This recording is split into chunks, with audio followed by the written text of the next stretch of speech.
A cop went too far and everyone thinks I'm lying. I'm 17 and this happened 2 nights ago. I can't stop replaying it in my head and everyone keeps telling me I'm overreacting or being dramatic. But something about it just feels wrong. And the more people gaslight me, the more I feel like I'm losing it. So, for some context, I live in a tiny town in the Midwest. Like 2 stoplights, 1 grocery store, and everyone knows everyone. Our police force is basically 3 guys who all went to high school here and never left. One of them, Officer Brent, fake name, is like the town's golden boy church going friendly, always helping old ladies cross the street for photo ops. Parents love him, teachers love him. He was even a coach for our JV football team last year. Me? I've never had a problem with him personally, but I also don't suck up to him like most people do.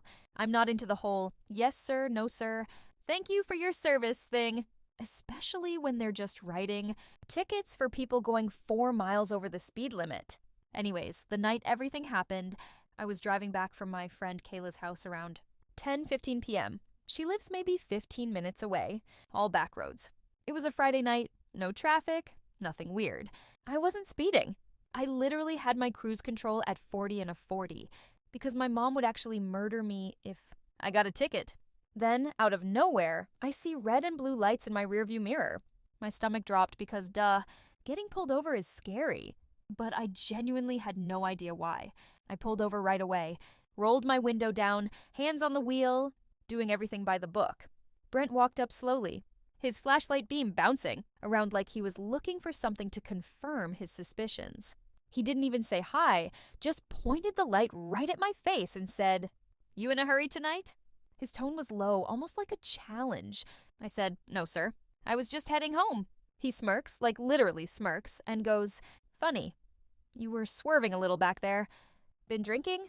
I looked at him confused because I don't drink at all, and I definitely wasn't swerving. I told him no, and he goes, "You mind stepping out of the car so we can do a little check?" Now, I've seen enough true crime shows to know this is where it can get sketchy, but I also didn't want to make him mad, so I got out. He stood close, not the usual professional distance. His flashlight was now off, but his eyes were sharp, scanning me up and down. Then he started asking me all these random questions. "Where are you coming from? Who are you with? You sure you're not hiding something?" And every time I answered, he'd tilt his head like he didn't believe me. Then he told me to walk in a straight line, which I did perfectly. But he still shakes his head like I'm lying. Then it got weird. He steps closer, way into my space, and says, "You look nervous." You know, that can be a sign of guilt. I said, "I'm nervous because I'm being pulled over for literally no reason." That's when his whole vibe changed. The smirk dropped. His eyes got all cold and he said, "Watch your tone." Next thing I know, he's patting me down, and I put that in quotes because it was not just a quick pat down. He ran his hands over my arms, my waist, then slid his hand dangerously low, pressing on my upper inner thigh, way too close and invasive. I froze. I didn't know if I should yell, push him away, or just stay still because he's a cop. When he finally stepped back, he said, "Nothing on you, huh? Guess you're clean this time." This time, like I'm some kind of criminal. He made me sit in my car while he ran my license, which took forever. I was shaking so bad I had to put my hands between my knees. He comes back, hands me my license, and says, "Drive safe. And remember, that attitude can get you in trouble." I got home, stayed in the car, just sitting in the driveway crying for 15 minutes, maybe more. My mom came out, asked what happened. I told her. She said, "Well, maybe you shouldn't talk back to police officers." My stepdad leaned in from the doorway, almost casual. "Brent's a good guy. He wouldn't do anything like that. You probably misunderstood." Misunderstood?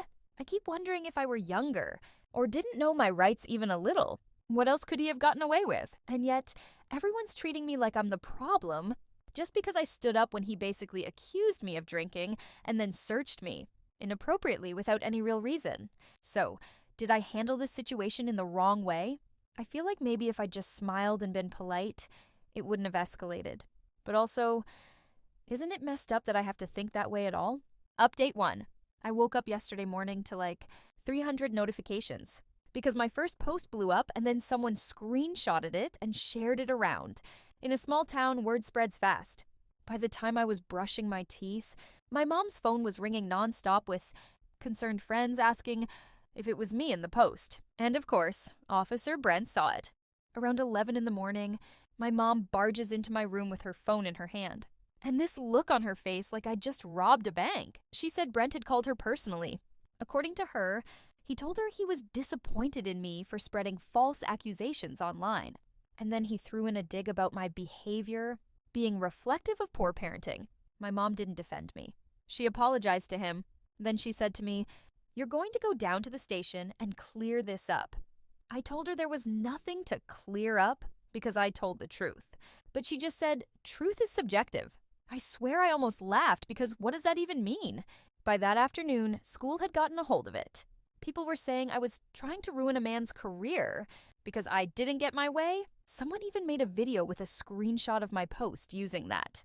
"She's just mad she got caught" audio. The comments under it were things like, "Classic attention seeker," and "We stand Officer Brent." Then, around 3 in the afternoon, 2 other officers came to the house.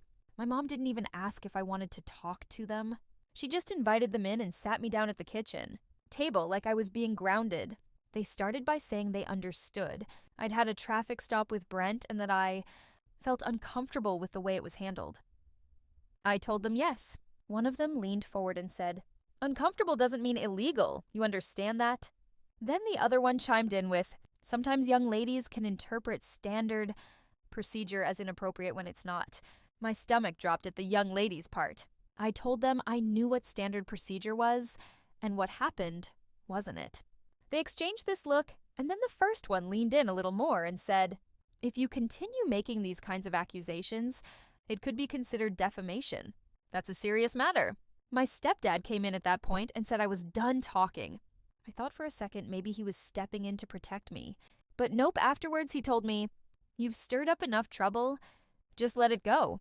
Later that night, I got a DM from a girl who graduated last year. She just wrote, "You're not the first. Be careful." I asked her what she meant, but she deleted the messages and hasn't replied. By the next morning, I thought everything would have died down today. But no.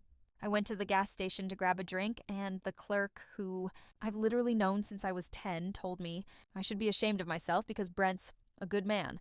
I drove home shaking and sat in my car for a while before going inside. My mom was waiting in the kitchen and told me, "I have a meeting with the sheriff on Monday morning." She framed it like I'd be telling my side, but I know exactly what it is. A scare tactic to shut me up. I've been writing down every single detail from that night so I don't forget anything. Because the more people tell me I misunderstood or imagined things, the more I start second-guessing myself. But I remember exactly how it felt, exactly what he said, exactly how close he was when he searched me.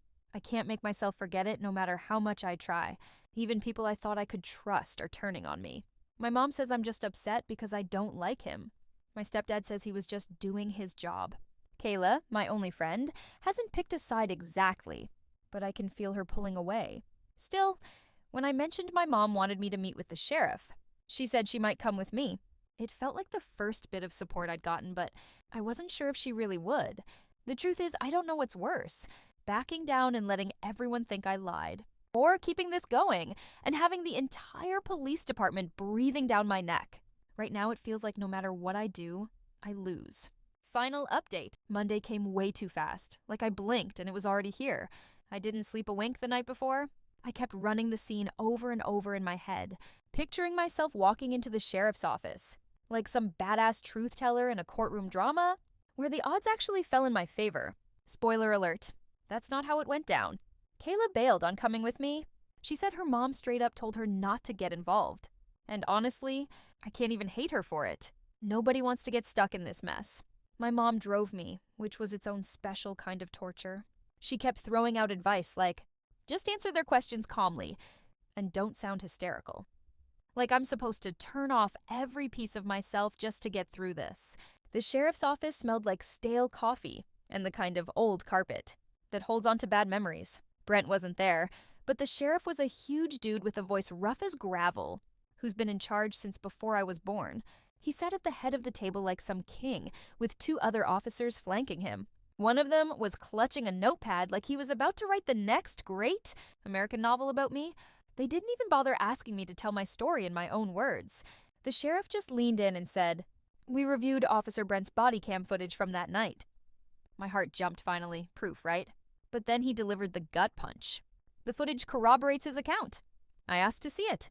He shut me down with, "That won't be necessary." I forced myself to read every single word I'd carefully scribbled down, hoping it would crack something.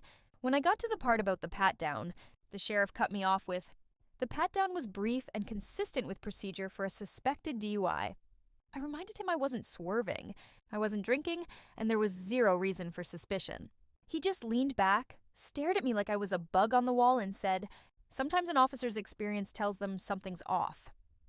At this point, we weren't having a conversation. Every time I pushed, they twisted my words or shrugged me off. One of the officers with the notepad even said, "You seem angry." That can affect your perception of events. Like, excuse me, I wanted to scream. By the end, the sheriff told me they were closing the matter because there was no evidence of misconduct. And then, the cherry on top, if I kept posting about it online, I could open myself up to legal trouble, like I'm the one who's done something wrong. Meeting over, walking out, my mom was quiet the whole way until we got in the car. Then she said, flat and cold, "You need to let this go now." Not a suggestion, a command. The next few days felt like I was living under a microscope. At school, people stared like I was some freak show. Others just flat out avoided me. I overheard some guys joking about getting the Brent treatment in the hallways. Even the teachers got colder, like they were embarrassed to be around me. Kayla's been keeping her distance, too. I think she's scared the heat will come down on her if she's seen with me. It's like everyone's stepping back, leaving me alone to face this mess. Each day felt heavier than the last, like I was carrying a weight no one else could see. I kept hoping things would calm down, that maybe people would start to understand, or at least stop whispering. But the silence around me was louder than any conversation. I avoided eye contact, tried to blend into the background, but the tension was always there, thick and suffocating. Then a few days later, on a Friday night, I saw Brent. I was pumping gas when his patrol car rolled up. He caught my eye and gave me that same smirk from the night. It happened like a predator reminding me he's still in control. That look shook me more than I expected. I sat there for a moment, heart pounding, feeling small and exposed all over again. It was like a silent warning, a reminder that no matter what I said or did, he held the power and I was still on the losing side. I'm exhausted, tired of defending myself to people who don't want to listen, tired of having my words twisted and used against me, tired of replaying that night in my head like some broken record, searching for a clue I missed. But no matter how many times I go over it, the outcome feels the same. I don't know if anyone will ever hold Officer Brent accountable, or if this town will ever see me as anything other than the girl causing trouble. But I do know one thing. I refuse to let this break me. My words still exist. And maybe, just maybe, that's the only justice I'll get. Not in court, not in any report, but in the fact that I dared to speak up. Because silence only protects the powerful, and I'm done being quiet. All right, that's all for now. Make sure you like and subscribe.